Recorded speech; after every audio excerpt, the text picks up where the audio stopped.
Hey everyone, Kevin here. I realized randomly the other day that I haven't covered something that I thought I already had.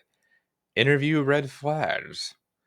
Well, today I plan on rectifying that and giving you an overview of things you need to look out for as a job seeker, especially in the current layoff climate.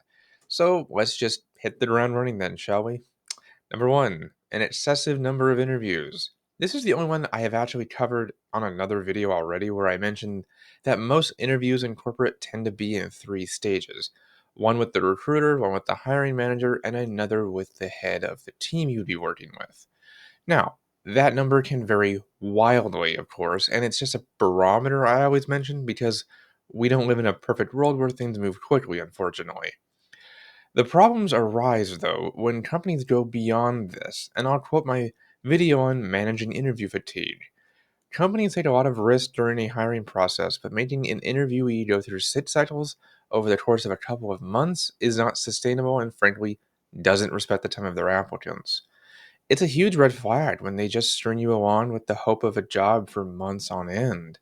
If that happens, it's probably not a place you would really want to work anyway.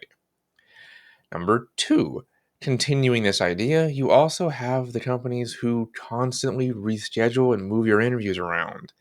I've had recruiters accidentally double book an interview or have an emergency come up and have to reschedule, and that's fine. When it happens constantly, though, then you can be rest assured there's a lot of disorganization you would need to deal with in the event you were selected for that position. Plus, this also applies to ghosting, which I'll actually cover in another video soon, where you don't hear from them for over a week and then they suddenly get back to you and want to reschedule again. This is really poor business practice and shows they probably lack transparency, which you'll have to deal with later as well. Number three, the classic bait and switch.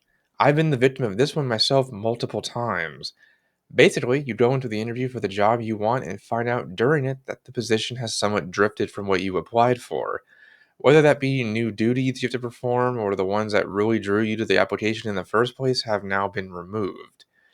Even worse, when the interviewer doesn't explicitly call out the change too, because it either means they're hoping that you don't notice or don't care, or it shows they don't effectively communicate between each other at the company either.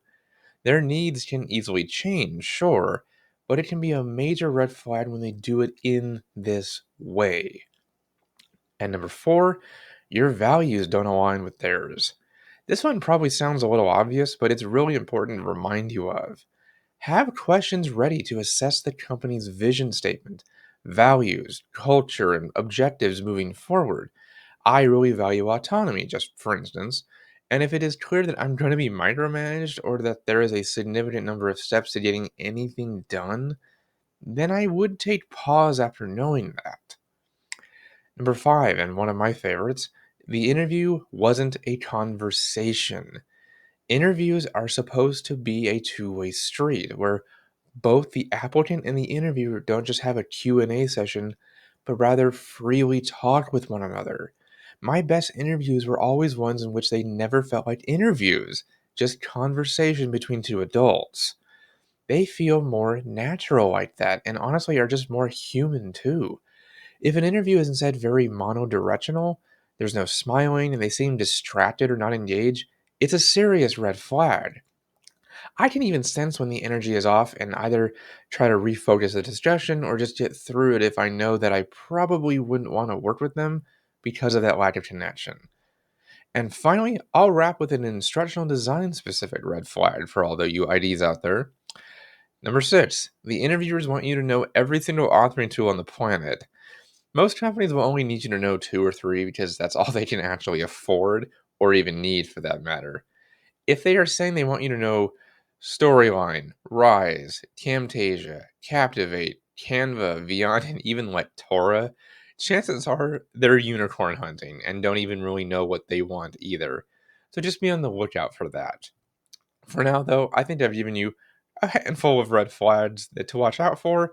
So I think I'll end it here for today. Give you a quick, nice, and easy video. So as always, I'm here to help you if you have any questions or would like some for more information. See you next time.